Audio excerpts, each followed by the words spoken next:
পীরের নামে মার্কেট গরম হয়েছে, বাজার গরম হয়েছে, আছে না নাই? পাঞ্জাবে একটা জায়গাতে গেলাম, আমাদের ভারতের পাঞ্জাবে একটা পীর আছে, এরকম বড় বড় বালা পায়, আর কানে ওই যে মা বোনরা দেয় কি বলে, রিং না কি বলে, কানবালি, কানের দুল। তো এত বড় দুল লটকালছে, মনে হচ্ছে ট্রাক্টরের পিছনকার চাক্কা খুলে টায়ার হটিয়ে আর রিং লাগিয়ে দিয়েছে। আর ও আবার পীর, কথা বুঝেছে বাবা? কিছু পীর আছে লোক পাও মেলে দিয়েছে, লে বেটা আই সেজদা করার যা। তো কোন পীর যদি মুরিদকে সেজদা করায়, ও পীর? এই জোরে বলেন না। সেজদা আল্লাহ ছাড়া কাউকে করা যাবে না, আল্লাহ ছাড়া কাউকে সেজদা চলবে না। কোন পীর তো পীর, আমার আপনার নবী, যিনি সারা ফোন করেছে একটা যুবক ছেলে, বলছে হুজুর আমি কালিয়াচক থেকে বলছি, কি বলছো বলো?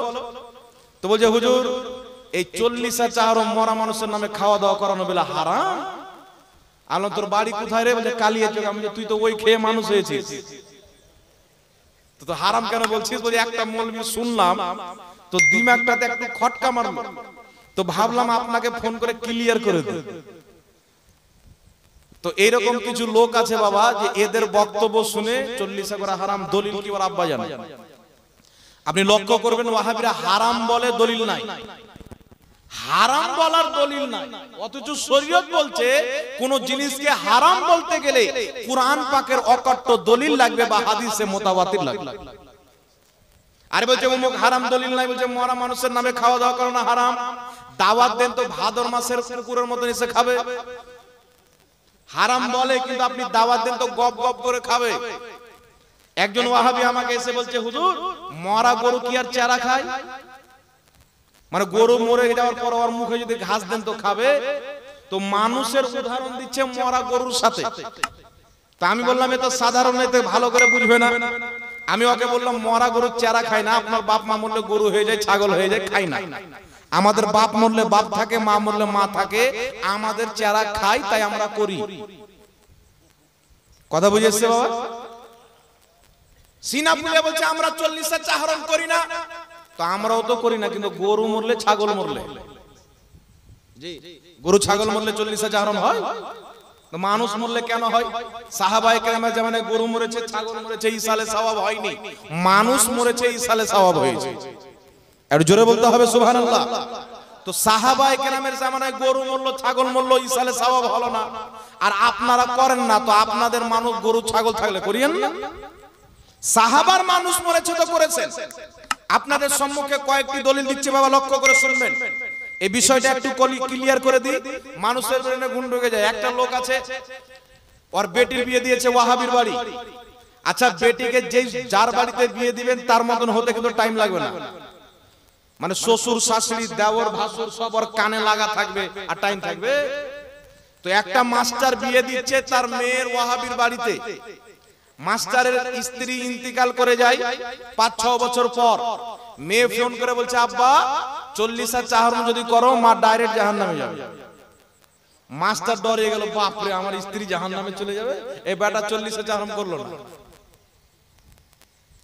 বুঝতে পারছেন? মানে জান্নাত জাহান্নামের বাড়িতে তৈরি করছে, যেমন আবুল আলাহ মওদুদী নবী তৈরি করত। এ 40 চাহরম খাওয়া যাবে না। অনেক মৌলবি বলছে সুয়ার চাইতেও হারাম, কিন্তু তাদের কি খাওয়া যায় আগে শুনেন। 40 চাহরমের দলিল দিচ্ছি, কিন্তু আগে এটা শুনেন। 40 চাহরমের খাবার খাওয়া কি হারাম? মুহররমুল হারামের খিচুড়ি খাওয়া কি হারাম? জশ্নে ঈদ মিলাদুন নবীর বিরিয়ানি খাওয়া কি হারাম? শাবে বারাতের হালুয়া খাওয়া কি হারাম? আচ্ছা ওয়াহাবি ভাই সব তো হারাম, তোমাদের হালাল জিনিস খুলি।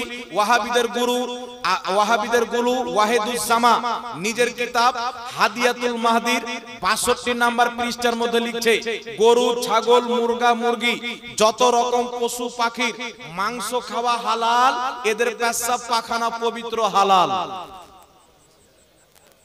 তাহলে লে বেটা মুরগা সুন্নিরা খাবে, গু তো রাখা। তাহলে চিন্তা করেন।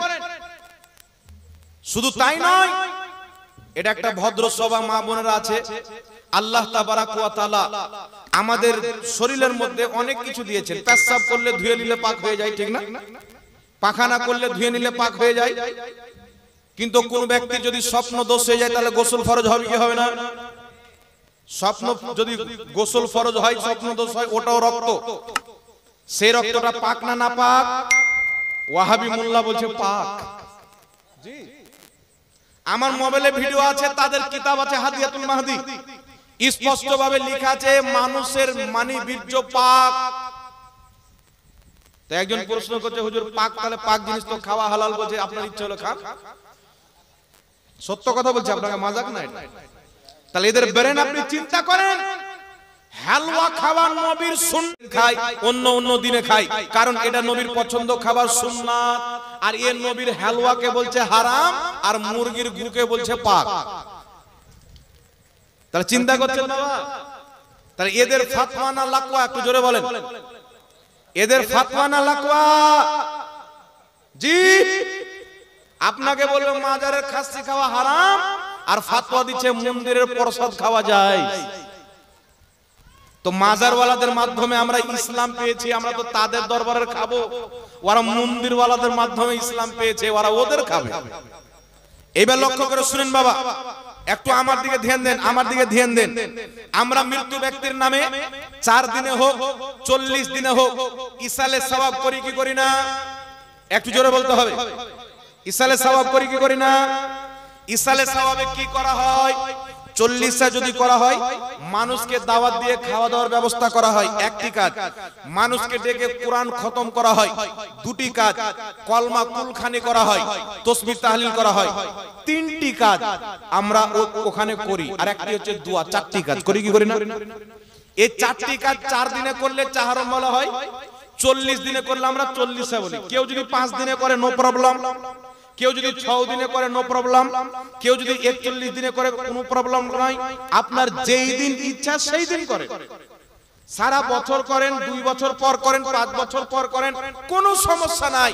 কিন্তু ইসালে সওয়াব করেন, আপনার মৃত্যু পিতা মৃত্যু মাতা নিজের কবরে শান্তি পাবে। জোরে বলুন সুবহানাল্লাহ। এইবার একটু লক্ষ্য করে শুনেন ব্রাদার ইসলাম, ইসালে সওয়াব আসলো কোথায় থেকে?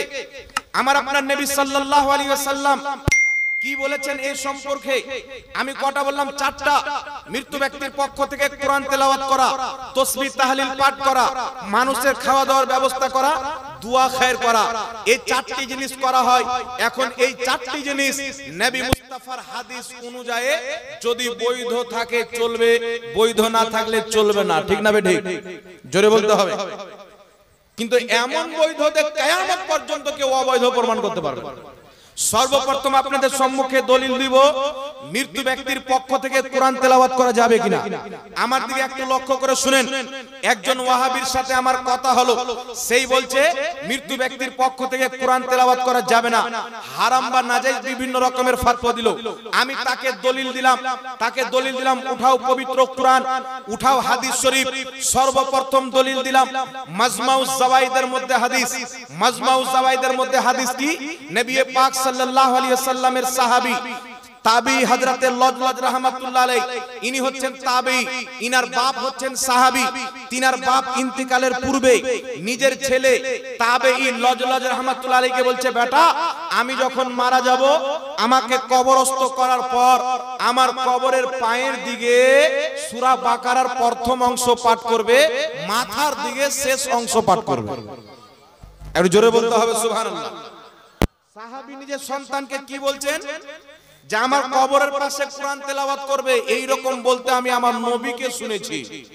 মানে মৃত্যু ব্যক্তির জন্য কোরআন তেলাওয়াত করা সাহাবী আমার নবী থেকে দলিল পেয়েছে। একটু জোরে বলতে হবে সুবহানাল্লাহ। তারপর শুনেন, ইমাম জালালউদ্দিন সিয়ুতী রাহমাতুল্লাহ আলাইহি নিজের কিতাব শারহুস সুদুরের মধ্যে লিখতেন, কি লিখতেছেন? তিনি বলছেন আনসার সাহাবায়ে কিরাম যারা নবী পাকের সহযোগিতা করেছিলেন, দ্বীনের সহযোগিতা করেছিলেন, তিনাদের জামানায় যদি কোনো ব্যক্তি মারা যেত, তিনারা ওই মৃত্যু ব্যক্তির কবরের পাশে গিয়ে কোরআন তেলাওয়াত করত। জোরে বলতে হবে সুবহানাল্লাহ। শুধু তাই নয়, নবী পাক সাল্লাল্লাহু আলাইহি সাল্লামের সহিহ হাদিস, নবী পাক বলছেন তোমরা মৃত্যু ব্যক্তির জন্য সূরা ইয়াসিন তেলাওয়াত করো, তোমরা মৃত্যু ব্যক্তির জন্য সূরা মুলুক তেলাওয়াত করো। আমার নবীর বিভিন্ন হাদিস রয়েছে। তাই এই সমস্ত হাদিসকে একত্রিত করে বড় বড় ইসলামিক বিজ্ঞানগণ, বড় বড় ইসলামিক বিদ্বানগণ, ফুকাহায়ে কেরাম, মুহাদ্দিসিনে কেরাম ফতোয়া কি দিয়েছেন? বিশ্ববিখ্যাত ফকিহ ইমাম ইবনে কুদামা রাহমাতুল্লাহ আলাইহি নিজের কিতাব আল মুগনি সৌদি আরব থেকে ছাপানো আলহামদুলিল্লাহ কিতাবটি আমি কিনেছি। সেই কিতাবের মধ্যে ফতোয়া দিয়েছেন যুগ যুগ থেকে মুসলমান নিজের বাবা মারা যাওয়ার পর, মা মারা যাওয়ার পর, ছেলে মেয়ে আত্মীয় স্বজন মারা যাওয়ার পর মানুষকে ডেকে একত্রিত করে শহরে হোক দিহাতে হোক যে কোনো জায়গার মুসলমান হোক মৃত্যু ব্যক্তির জন্য কোরআন তেলাওয়াত করে, আর সেই তেলাওয়াতের সওয়াব মুর্দার কবরে যায়। ইজমাউল মুসলিমিন, এই বিষয়ে মুসলমানদের ইজমা আছে, ঐক্যমত আছে, কারোর কোনো মতভেদ নাই। জোরে বলুন সুবহানাল্লাহ। তাহলে বুঝা কি গেল 700-800 বছর পূর্বে এই বিষয়ে কারোর কোনো মতভেদ ছিল না। এটা সাহাবার যুগ থেকে চলে আসে, মৃত্যু ব্যক্তির পক্ষ থেকে কোরআন তেলাওয়াত করা, আর সেই তেলাওয়াতের সওয়াব মুর্দার কবরে যায়। জোরে বলেন সুবহানাল্লাহ। এইবার আমি আরেকটি দলিল দিলাম। বিশ্ববিখ্যাত মুহাদ্দিস যার কিতাব পড়ে মৌলভী আলিম হয়, ইমাম জালালউদ্দিন সুয়ুতী রাহমাতুল্লাহ আলাইহি নিজের কিতাব শারহুস সুদুরের মধ্যে লিখতেছেন মানুষজনকে ডেকে মৃত্যু ব্যক্তির জন্য কোরআন তেলাওয়াত করা এটা জায়েজ আছে, আর ওই তেলাওয়াতের সওয়াব মুর্দার কবরে যায়। জোরে বলুন সুবহানাল্লাহ। লা মাযহাবি যারা নিজেকে বলে আহলে হাদিস, ওয়াহাবি নজদিজের লেখা কিতাব ফাতাওয়া সানাইয়ার মধ্যে লেখা আছে জীবিত ব্যক্তি যখন মৃত্যু ব্যক্তির পক্ষ হতে কোরআন তেলাওয়াত করে সেই তেলাওয়াতের সওয়াব মুর্দার কবরে আমার আল্লাহ পৌঁছিয়ে দেয়। জোরে বলুন সুবহানাল্লাহ। আমার আল্লাহ পৌঁছিয়ে দেয়। অসংখ্য দলিল দ্বারা প্রমাণিত, ওয়াহাবিদের কিতাব ও দলিল, মুহাদ্দিসদের ফতোয়া রয়েছে, ফুকাহাদের ফতোয়া রয়েছে, নবী পাকের সহিহ হাদিস বিদ্যমান, মৃত্যু ব্যক্তির পক্ষ থেকে কোরআন তেলাওয়াত করা জায়েজ আছে। জোরে বলতে হবে সুবহানাল্লাহ। এইগুলো দলিল যখন বললাম, ওয়াহাবি বলছেন হুজুর এতগুলো দলিল যখন আছে তাহলে তেলাওয়াত করা অবশ্যই যায়, মানে জায়েজ মানলো। তারপরে বলছে তো ভাড়া করে লোক নিয়ে এসে লাভটা কি হুজুর? ভাড়া করা লোক নিয়ে এসে লাভ কি? মানে কেন? বলছে আমার বাপ মারা গেল, আমি কোরআন তেলাওয়াত করব, আমি দোয়া করব, ভাড়া করা হুজুর কেন নিয়ে আসবো? ভাড়া করা খালতিপুর মাদ্রাসার তালবিলিং কেন নিয়ে আসবো? ভাড়া করা মৌলবি কেন নিয়ে আসবো? গ্রামের লোক কেন নিয়ে এসে কোরআন তেলাওয়াত করব? এই যে ভাড়া করে ডেকে নিয়ে এসে কোরআন তেলাওয়াত করা, এটা হচ্ছে বিদআত, এটা হারাম। আমি ওকে বললাম তোমার বাপ মায়ের বিয়ে যে মৌলবি পড়িয়েছিল ওটা ভাড়া করা ছিল না, তোমার বাপের জন্ম দেওয়া বেটা ছিল। জি, ওয়াহাবিদের মসজিদের ইমাম কি টাকা দিয়ে রাখে না এমনি রাখে? কথা বলতে হবে বাবা। তখন ভাড়া করা ভুলে যায়। ঈমানের পরে সর্বোচ্চ ফরজ হচ্ছে নামাজ। এই জোরে বলেন ঠিক না ঠিক? এলাকাতে কিছু লোক বেরিয়েছে বলছে আমার কবর আমার পীর সাহেব চলে আসবে, নামাজের দরকার নাই। হ্যাঁ, ওর পীরের খবর কি হবে আল্লাহ জানে।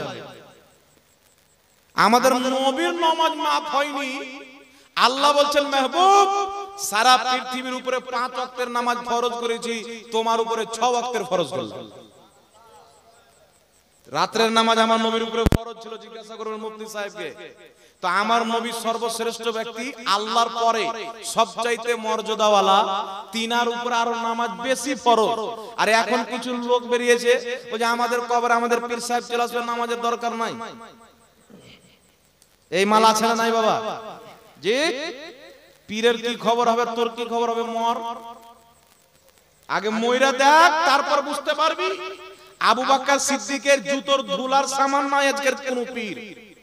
আমার নবীর কদমের ধুলার যা সম্মান, আজকের কোন পীরের অত সম্মান নাই। পীর ধরা শরীয়তে হারাম নয়, পীরের মুরিদ হওয়া সুন্নাত জায়েজ হতে হবে, কিন্তু পীরের মুরিদ হলে নামাজ মাফ হয়ে যায়। কোথায় পেল? এ ভণ্ড কি ভণ্ড না বাবা? জোরে বলতে হবে। যেই মৌলবি বলছে আমাদের কবরে আমাদের পীর আসবে, ওই মৌলবির জালসা শোনাটাই হচ্ছে হারাম। ওয়াকে তওবা করতে হবে, কালমা পড়ে মুসলমান হতে হবে, নচেত ওই মৌলবির বক্তব্য শোনা যাবে না।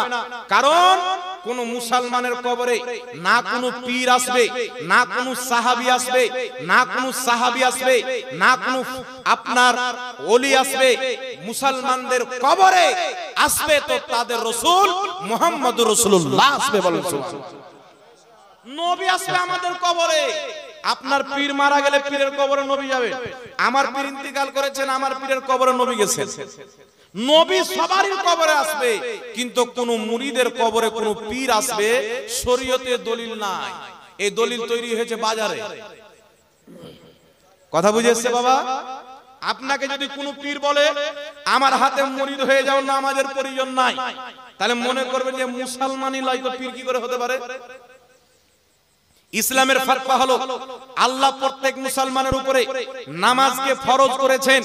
যদি কোনো ব্যক্তি নামাজকে হালকা মনে করে, হালকা, ও কাফির হয়ে যায়। নামাজকে হালকা মনে করলে কাফির হয়ে যাবে, নামাজকে ফরজ না মনে করলে কাফির হয়ে যাবে, নামাজকে হাকির মনে করলে কাফির হয়ে যাবে। কোন ব্যক্তি যদি বলে নামাজ আল্লাহ ফরজ করলে পড়লেও হবে, না পড়লেও হবে, ও কাফির ওর বউ তালাক। তাহলে কোন পীর যদি বলে আমার মুরিদ হয়ে যাও, নামাজ লাগবে না, ও তো পাক্কা কাফির। ওর স্ত্রীটাও ওর স্ত্রী নাই, তাহলে ওর হাতে মুরিদ হওয়া যাবে? আর আশা করি কেউ যদি পীর থাকে এরকম কথা বলবে না। এগুলো মুরিদরা ভাসিয়ে দেয়, কিছু মুরিদ ভাসিয়ে দেয়, আরে মুরিদ হয়ে যাও আর নামাজের দরকার পড়বে না। খবরদার মুসলমান, একজন মুসলমানের কোন অবস্থায় কোন হালাতে নামাজ মাপ নাই। জোরে বলতে হবে সুবহানাল্লাহ। সুবহানাল্লাহ। মাপ আছে? না। কারা কারা বলছেন মাপ আছে? হাত ওঠান তো দেখি। কওরির মাপ নাই, ঠিক না বেঠিক? জোরে বলতে হবে।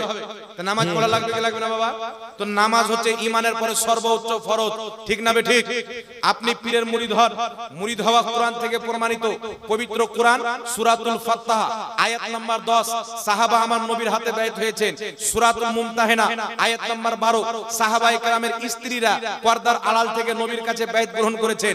নবী পাকের ইন্তিকালের পর বুখারীতে হাদিস, মুসলিমে হাদিস, অনেক কিতাবে হাদিস রয়েছেন। কেউ আবু বকর সিদ্দিকের কাছে মুরিদ হয়েছেন, কেউ হযরত ওমর ফারুকের কাছে মুরিদ হয়েছেন। তিনাদের পরে কারবালার মাটিতে ইমামে হুসেনের হাতে অনেক লোক বাইত গ্রহণ করেছেন, অনেক আবার ইয়াজিদের হাতে বাইত গ্রহণ করেছেন।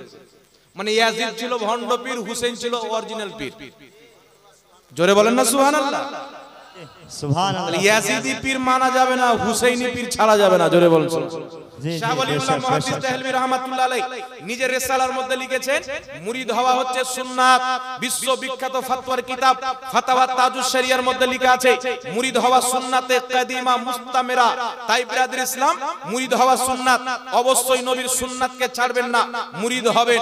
কিন্তু বিরাদর ইসলাম একটা কথা মনে রাখতে হবে, পানি পিও ছানকে পীর পাকড়ো পেহচান।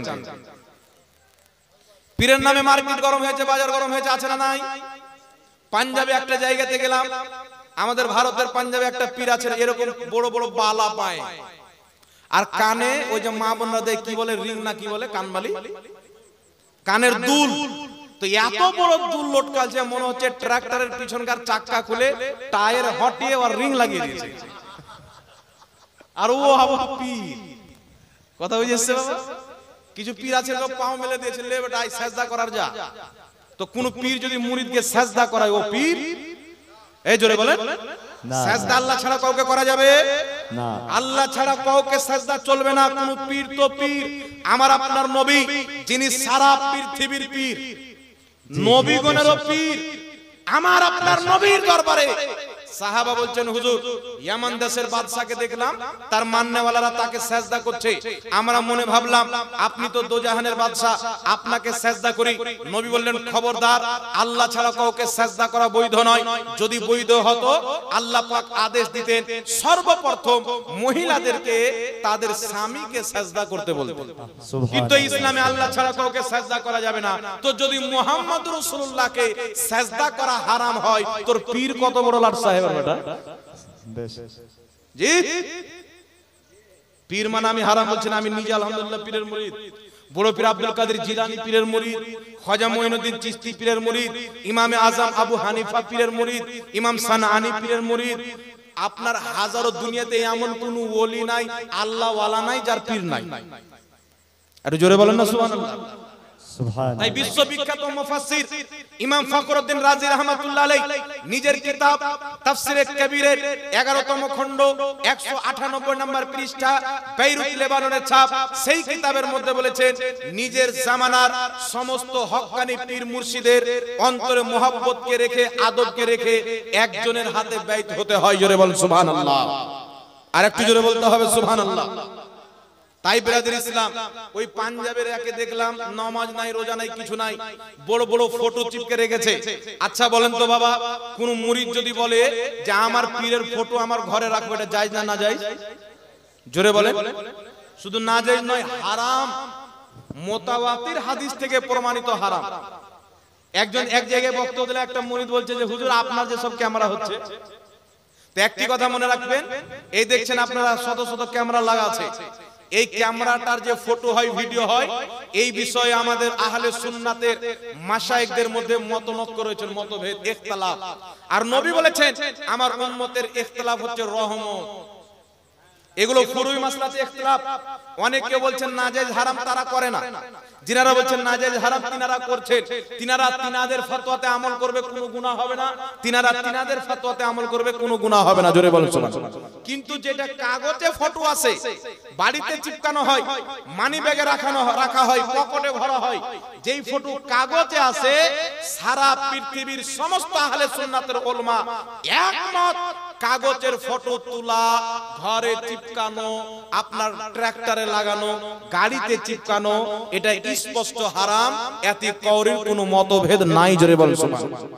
একমাত্র প্রয়োজনে, যেমন পাসপোর্ট, বুঝেছে, পাসপোর্ট, আধার কার্ড, ভোটার কার্ড, ব্যাংকের প্রয়োজন, রেশনের প্রয়োজন, মমতা খালার লক্ষ্মী ভাড়ের প্রয়োজন, তখন জায়েজ আছে। বুঝতে পেরেছেন? প্রয়োজনে জায়েজ আছে, অপ্রয়োজনে জায়েজ নাই। না কোনো পীরের ফটো, না কোনো নবীর ফটো, এ তো আরো বেশি হারাম। কোন ব্যক্তি যদি নামাজের বাইরে হারাম কাজ করে হারাম, আর নামাজের ভিতরে করলে আরো বেশি হারাম হবে কি হবে না? ভালো জায়গাতে গিয়ে হারাম কাজ। তাহলে যেমন এই যে আপনার এইবার হজ হলো, আলহামদুলিল্লাহ আপনাদের দোয়াতে আমরা আমাদের আব্বা মাকে হজ করতে পাঠিয়েছি, এখন আছেন। 18 তারিখে বোম্বে ফ্লাইটে নামলেন। তো হজ করতে গিয়ে একটা ভিডিও দেখলাম, একজন পাঠিয়েছে আমাকে। এই হজ করতে গিয়ে হাজিরা সব বসে আছে, আর 4টা লোক পাত্তা খেলছে, তাস। জি আল্লাহর কসম, আমি দেখেছি ভিডিও। ওই জায়গাতে গিয়ে পাত্তা খেলছে। তাহলে ভারতে খেলছিল, গুনাহ কি গুনাহ না? আর ওই রকম আরবের মতন মাটিতে গিয়ে খেলছে, তাহলে আরো বেশি গুনাহ হবে কি হবে না বাবা? জি, গুনাহ কবিরা হবে কি হবে না? তাহলে চিন্তা করেন মুসলমানের অবস্থা কি হতো। তাই ব্রাদার ইসলাম, বুঝে সুঝে কাজ করতে হবে, পীর অবশ্যই মানতে হবে। ইমাম যাহাবী রাহমাতুল্লাহ আলাইহি তারিখে ইসলাম কিতাবের মধ্যে সহিহ সনদে হাদিস নিয়েছেন। হযরতে আব্দুল্লাহ ইবনে উমর রাদিয়াল্লাহু তাআলা আনহুমা মারফু সূত্রে বর্ণনা করছেন যে একজন পীর তার মুরিদের কাছে এমন যেমন নবী তার উম্মতের কাছে। জোরে বলুন সুবহানাল্লাহ। এটা সহিহ হাদিস দ্বারা প্রমাণিত। কিন্তু বাবা কিছু লোক ফের বেশি বাড়াবাড়ি করে কি করেছে, দুই একটা ভণ্ড পীরকে দেখেছে, বলছে সব পীর মানা হারাম। এও বাড়াবাড়ি, ঠিক না বেঠিক? দুই একটা গাঁজাখোর পীরকে দেখে বলছে সব পীর মানা হারাম। এটা একটা গাঁজাখোরি লোকের ফতোয়া হতে পারে, সুস্থ মস্তিষ্কের ব্যক্তির ফতোয়া হতে পারে না। আপনারা দেখবেন ওয়াহাবি মৌলবীরা বলে পীর মুরিদি চলবে না, বলে কি বলে না? কিন্তু আমাদের চাইতে বেশি পীরওয়ারা মানে। আচ্ছা বাবা বলেন তো, পীর হচ্ছে ফার্সি শব্দ, নামাজ হচ্ছে ফার্সি শব্দ, রোজা হচ্ছে ফার্সি শব্দ। নামাজের কেউ যদি আরবি দেখতে চায়, কুরআন হাদিসে সালাত শব্দ পাবে। রোজার যদি আরবি দেখতে চায়, কুরআন হাদিসে সিয়াম শব্দ পাবে। সেই রকম পীরের যদি আরবি দেখতে চায়, তাহলে শেখ শব্দ পাবে।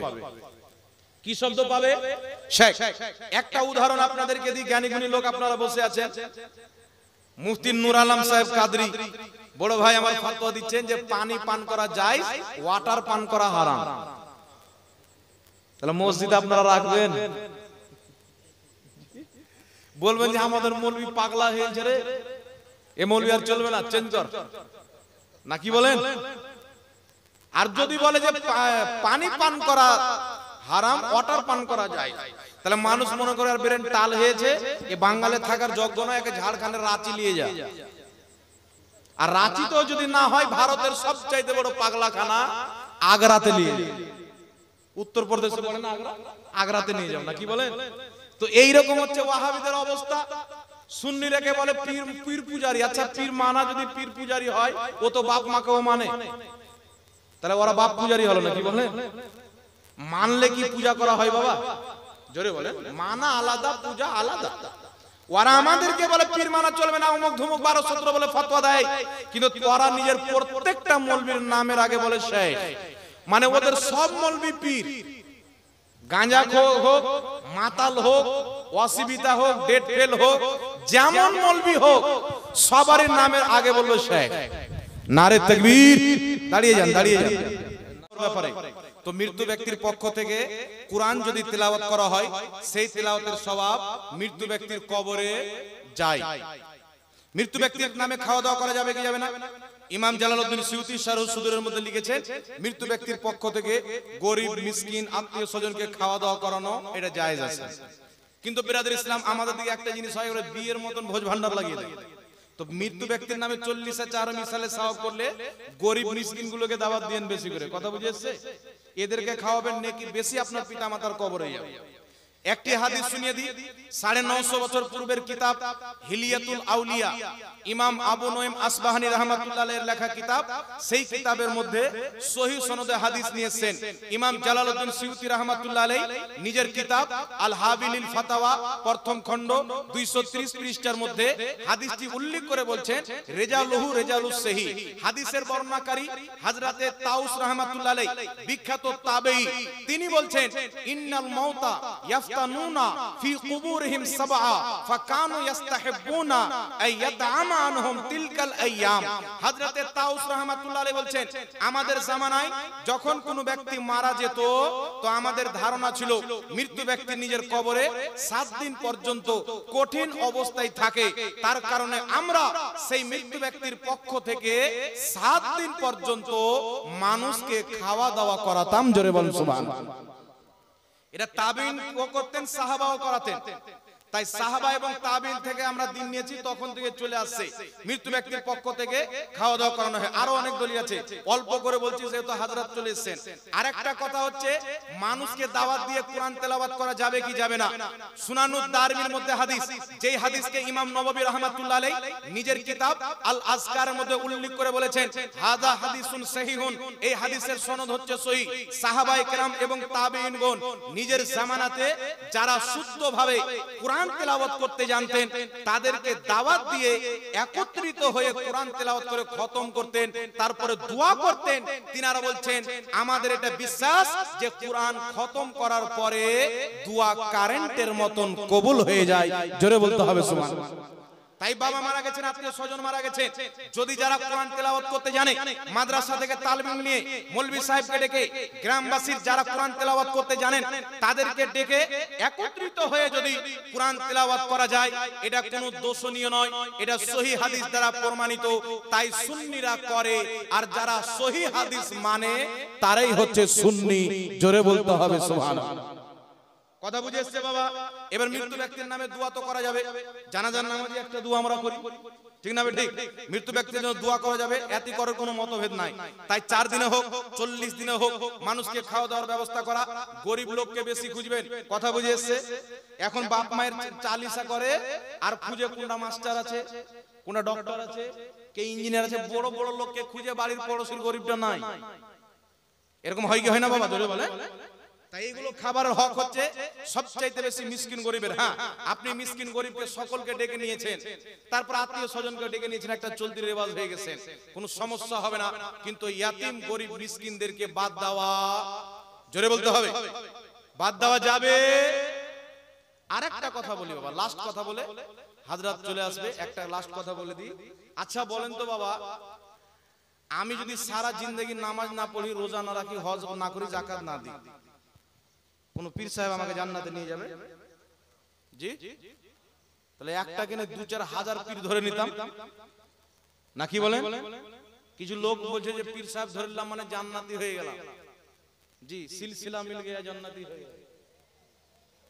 হ্যাঁ, মানে আব্বা তৈরি করে সে জান্নাত, মরলি বলবে যা বেটা। আপনি নামাজ পড়বেন না, কোন পীর আপনাকে জান্নাতে নিয়ে যেতে পারবে? আপনি রোজা রাখেন না, হারামখোরি করেন, রোজে দিনবার 36 বার করে দাড়ি কাটেন, আর আপনি বলছেন যে জান্নাতে চলে যাব, মুরিদ হয়ে গেলাম মানে জান্নাতে চলে গেলাম। আপনি যেই কথাতে মুরিদ হচ্ছেন ওই সমস্ত কথার উপরে যদি আমল করেন তবেই আপনার পীর জান্নাতে নিয়ে যেতে পারবে। কারণ বুখারী শরীফের মধ্যে হাদিস, নবী পাক সাল্লাল্লাহু আলাইহি ওয়াসাল্লাম বলেন কিয়ামতের ময়দানে কিছু লোক হবে আল্লাহর সাথে ঝগড়া করবে। যেমন মানুষ জমিনে দুনিয়াতে ঝগড়া করে, এর চাইতে বেশি কঠোর ভাবে ঝগড়া করবে। ঝগড়া করে বলবে আল্লাহ তুমি তো আমাদেরকে জান্নাত দিচ্ছ, কিন্তু আমাদের যারা মুরিদ, আমাদের যারা ভাই, আমাদের যারা মান্যওয়ালা, আমাদের সাথে নামাজ পড়েছে, আমাদের সাথে রোজা রেখেছে, তারাকে জান্নাতে না দিলে আমরা যাব না। আল্লাহ বলবে যাও তাদেরকেও নিয়ে জান্নাতে চলে যাও, জোরে বলেন সুবহানাল্লাহ। তো পীরের মুরিদ করলো যে ফরজগুলিকে আদায় করবো, নামাজ পড়বো, রোজা রাখবো, হারাম করবো না হালাল করবো, আর আপনি নামাজ পড়ছেন না, হারাম করছেন, হালাল করছেন না, তাহলে আপনাকে নিয়ে যাবে, একটু জোরে বলতে হবে, নিয়ে যাবে। তাই নিজের কর্ম করতে হবে। হ্যাঁ, আল্লাহ পাক যদি নসিবে রাখে আউলিয়া কেরাম, শহীদগণ, আলিমগণ শাফাত করবেন, তবে নামাজ কোনোদিন ছাড়বেন না। এই নামাজ কোনো পীর মাফ করাইতে পারে না। এই নামাজ একমাত্র আল্লাহর হক, কোনো বান্দা ক্ষমা করাইতে পারবে, জোরে বলতে হবে, কোন বান্দা ক্ষমা করাইতে পারবে না। আল্লাহর ইবাদত নামাজ আল্লাহ ফরজ করেছেন। আর বিষয় হচ্ছে কিছু লোক বেরিয়েছে আবার বলছে মুরিদ হওয়া ফরজ মনে করে কিছু লোক, এটা মনে করে কি করে না। এখানে হযরত এসেন, জিজ্ঞাসা করবেন, বলেন তো এই একটা ফতোয়া এসেছিল আমাদের কাছে, হানফি দারুল ইফতা বলে আমরা একটা ইফতা চালাচ্ছি মুর্শিদাবাদের মাটিতে, আর হেড মুফতি হচ্ছে মুফতি তোফাজ্জল হোসেন নাইমি সাহেব। একটা ফতোয়া এসেছে, ফতোয়াটা কি এসেছে যে একটা লোক বলছে যে মুরিদ হওয়া ফরজ। আচ্ছা বলেন তো বাবা, মুরিদ হওয়া ফরজ এটা কোন মৌলবি বলেছে? জি, জোরে বলতে হবে। মুরিদ হওয়া কি সুন্নাত, কেউ কেউ বলেছেন মুস্তাহাব, কেউ কেউ বলেছেন সুন্নাত। তো খুব বেশি মেনে নিলে সুন্নাত। মুরিদ হওয়া না ফরজ আছে না ওয়াজিব আছে, মুস্তাহাব পর্যায়ের একটি সুন্নাত আমল আছে। কেউ যদি সারা জিন্দেগি মুরিদ না হয়, কেউ যদি সারা জীবন মুরিদ না হয়, এই যে হক্কানি আলিম উলামা আছে, ইনাদের কি নিজের পীর মনে করে, কোনো গুনাহ নাই। কথা ঠিক আছে? আর এই দিকে মৌলবি কিছু লোক আছে, আমার মতনই কিছু মৌলবি আছে, মানুষ নামাজ পড়ে না, কোনো খবর নাই, আর বলছে চলো মুরিদ হয়ে যাও, মুরিদ হয়ে যাও। তো ফরজ আগে না সুন্নাত আগে? জোরে বলতে হবে। ফরজ আগে না মুস্তাহাব আগে? নামাজকে আগে কায়েম রাখেন, রোজাকে কায়েম রাখেন। আমাদের ইমাম আলা হযরত মুরিদ হয়েছেন, নামাজি আগে হয়েছেন, মুরিদ পরে হয়েছেন।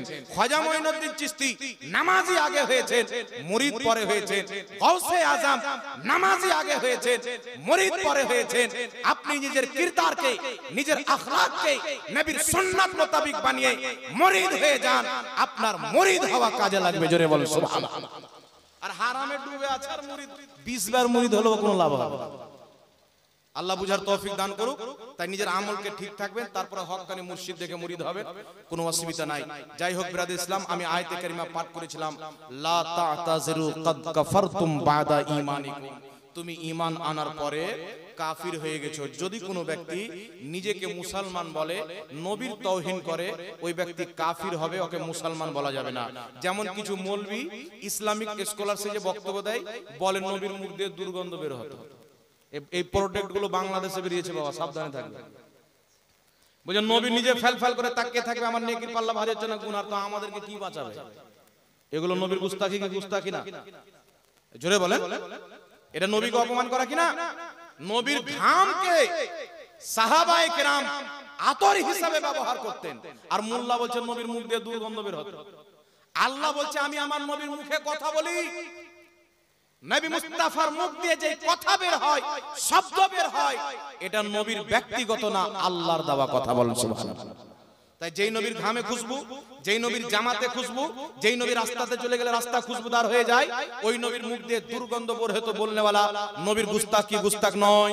তাই এই রকম ওয়াহাবি দেওবন্দি মার্কেটে বেরিয়েছে, ইউটিউবে বেরিয়েছে, এদের বক্তব্য শোনা ইমানদার মুসলমানদের জন্য হারাম এবং নাজায়েজ রয়েছে, আপনার ঈমানকে ধ্বংস করে দিবে। আপনি বক্তব্য শুনবেন আহলে সুন্নাত ওয়াল জামাত, সুন্নি জামাতের আলিমদের। ঠিক আছে বাবা, হাত তুলে বলেন না একটু ঠিক আছে কিনা। বক্তব্য শুনবেন কার? সুন্নি জামাতের আলিমদের বক্তব্য শুনবেন, তাদের বক্তব্য শুনবেন, তাদের সাথে সম্পর্ক রাখবেন। কোন মৌলবি দেখছেন ব্যাকা বলছে, মুফতি নূর আলম ভাইকে এসে দেখাবেন, দেখেন তো এই মৌলবিটা এটা বলছে, সঠিক মশলাটা আপনাকে বুঝিয়ে দিবে। আল্লাহ বুঝার তৌফিক দান করুক, সকলের ঈমান আমলের হেফাজত করুক। ওয়া আখির দাওয়ানা আনিল হামদুলিল্লাহি রাব্বিল আলামিন। আসসালামু আলাইকুম ওয়া রাহমাতুল্লাহ।